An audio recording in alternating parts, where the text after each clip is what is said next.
Čus peřmení a peřmenky, jsem Jan Mori 55 a já vás vítám u mého dalšího videa z 20 otázek. Nevím, proč ukazuju, no, to je jedno. Takže první otázka. Máš nějaké domácí mazličky? Jo, kocoura. Řekni 3 věci, které jsou fyzicky blízko tebe. Tady nějaký misky. Nevím, tady vidím nějaký sajos. Nějaký činky. Tak. Jaké je teď počasí? Řekl bych, že polojasno až jasno. Tak, umíš řídit? Jestli ano, neboural jsi někdy? Řídit neumím. Tak a naučí se to. Budu se to chtít naučit, ale nevím kdy. V kolik hodin jsi dnes vstával?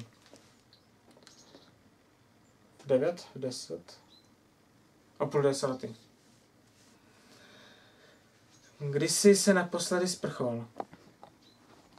Dneska ráno.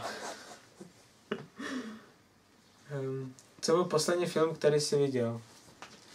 Tak bylo to právě na festivalu United. Jmenovalo se to... Co si vzpomenout? Saulův syn. Co říká tvoje poslední zpráva? Byl jsi někdy v zahraničí? Jo, v roce 2009 jsme byli v Chorvatsku. Pak jsme byli na Slovensku a to je tak všechno. Jsme byli. Máš rád sushi? Sushi ani moc ne. Sushi mi nechutná. Kde nakupuješ potraviny?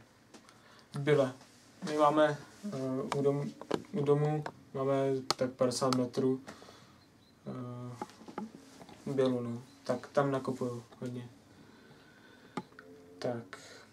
Už jsi někdy vzal prášky na spaní? Ne, ani to nechci zkoušet. Teda možná, když budu takový, tak starší jako moje babička. Kolik máš sourozenců? 2. Máš stálý počítač nebo notebook? Notebook od Lenovo, ale teď mi nějak nefunguje zvuk a mám špatnou obrazovku, takže to nějak budu reklamovat. Nebo už jsem to reklamoval, ale zamítli to. Jak starý budeš o tvých dalších narozeninách? O dalších narozeninách mi bude 20. To je... No. Nosíš kontaktní čočky nebo brýle? Měl bych nosit brýle, ale nenosím, což je zvláštní, protože já fakt, nevím, já vidím na dálku i na blízko, takže jako, a prý doktor říkal, že, no to je jedno, nebudu to řešit. Barvíš si vlasy? Mám přírodní, proč bych si je barvil, kurně?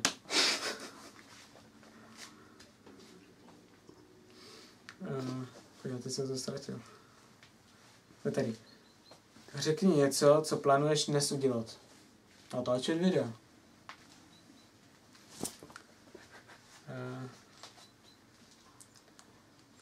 Tvoje oblíbená pizza.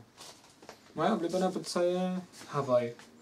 Tam, protože tam je šunkový salám, je tam ketchup a je tam ananas, což je výborný. Co máš radši, hamburgery nebo cheeseburgery? Hamburgery, protože v tom je maso a je to výborný. Je to lepší než cheeseburgery. Je to rozhodně lepší. Už jsi někdy byl vzhůru celou noc? Jo. Na United. Jaká je tvá barva očí? Tak určitě to vidíte, barvu očí mojí. Tak mám nějakou šedou, řekl bych, nebo Zelenou-modrou. Nerozeznám ty barvy.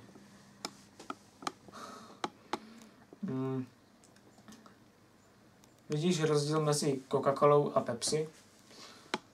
Tak. Já vlastně nevím. Já jsem zkoušel oboje dvoje a pro mě je Coca-Cola sladší. A Pepsi taková je lepší. Pepsi je lepší než Coca-Cola. No a to je všechno. Tak děkuji, že jste se podívali na tohleto video. Budu rád za každý like. Můžete mi napsat nějaký komentář. Ještě, jestli nemáte odběr u mě, tak ho tam koukejte rád. Tak zatím, čus.